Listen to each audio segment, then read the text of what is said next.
लखनऊ में 29 सितंबर को आज यशराज इंस्टीट्यूट गोमती नगर लखनऊ में एआई रोबोटिक्स और साइबर सिक्योरिटी विषय पर एक दिवसीय कार्यशाला का आयोजन किया गया।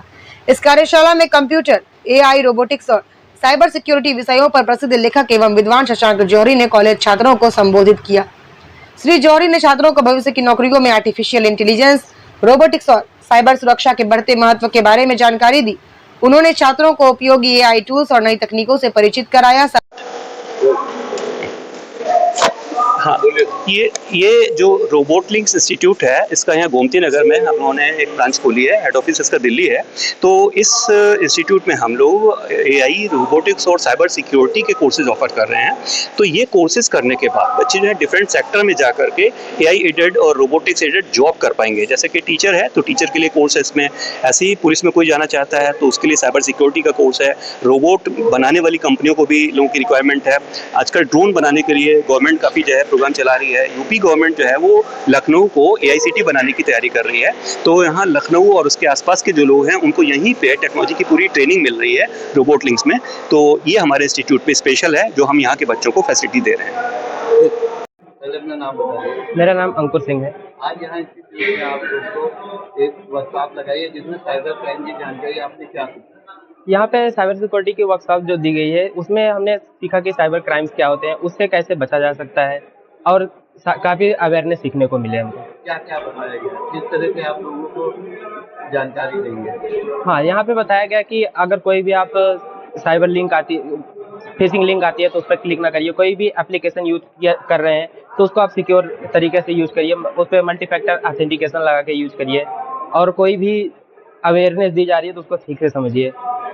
जैसे बहुत लोग तो पढ़े लिखे हैं, पढ़ने के बाद भी अलाउ करते हैं। जैसे आप ही कोई लोड करते होंगे गूगल आप सॉफ्टवेयर या किसी यूज़ के लिए तो उन्हें अलाउ करने को बोलता है, अलाउ कर देते हैं। लेकिन लोगों से कैसे पता चलेगा कि कौन सा सॉफ्ट जो यूज़ कर रहा है वो सही है या गलत? हाँ, कोई भी अगर आप सॉफ्टवेयर यूज़ कर रहे हैं तो उस पे आप तो जब भी कोई भी लिंक आती है तो आपको सबसे पहले अलाउ करने का ऑप्शन आएगा।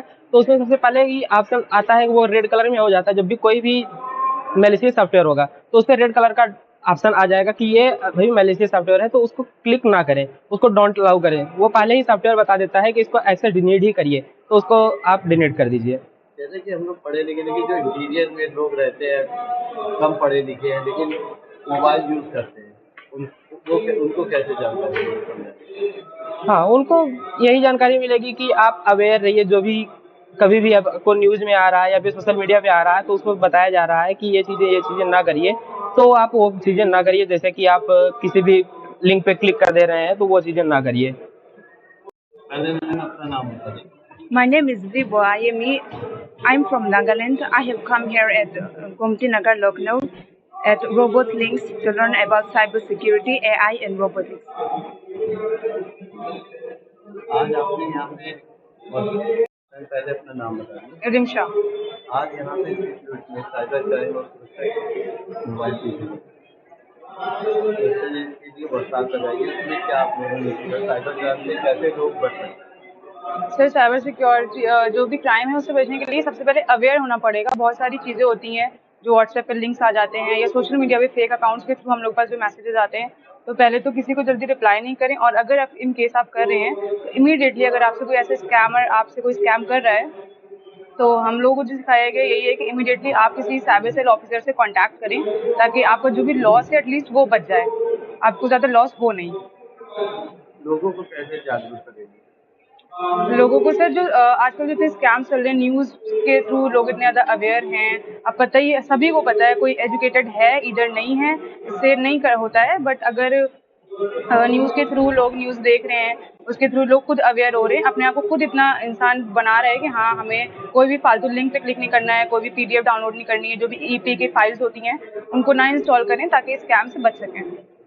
क्या आपको इसकी भी जानकारी, जैसे कि फ़ोन की कॉल्स आती है, लोग बताते हैं कि इंस्पेक्टर हो या ऐसा आपने क्राइम किया, लोगों को हाउस अरेस्ट कर लेते हैं, उनसे पैसा मांग लेते हैं, उन लोगों के लिए क्या ये भी जानकारी बताइए आप लोगों को। जी, बिल्कुल, जो कुछ फेक कॉल्स आती हैं कि आप हमें, जैसे मेरे पास भी आई हैं बहुत सारी कॉल्स आती हैं कि आपके फादर ने अकाउंट में पैसे लगाए हैं, ज़्यादा चले गए हैं, आप हमें रिफंड में वापस कर दीजिए हमारे अकाउंट में। तो पहले तो आपके जिस भी नोन के थ्रू वो कॉल आ रही है, तो आप पहले उनसे कंफर्म करें कि वो कॉल फेक तो नहीं है या वो रियल कॉल है, जो भी है। उसके बाद ही आपको नेक्स्ट स्टेप लें। फिर भी लोगों के साथ स्कैम्स हो जाते हैं, तो उससे बचने के लिए लोगों को अवेयर रहना आज के टाइम पे बहुत ज़्यादा ज़रूरी है।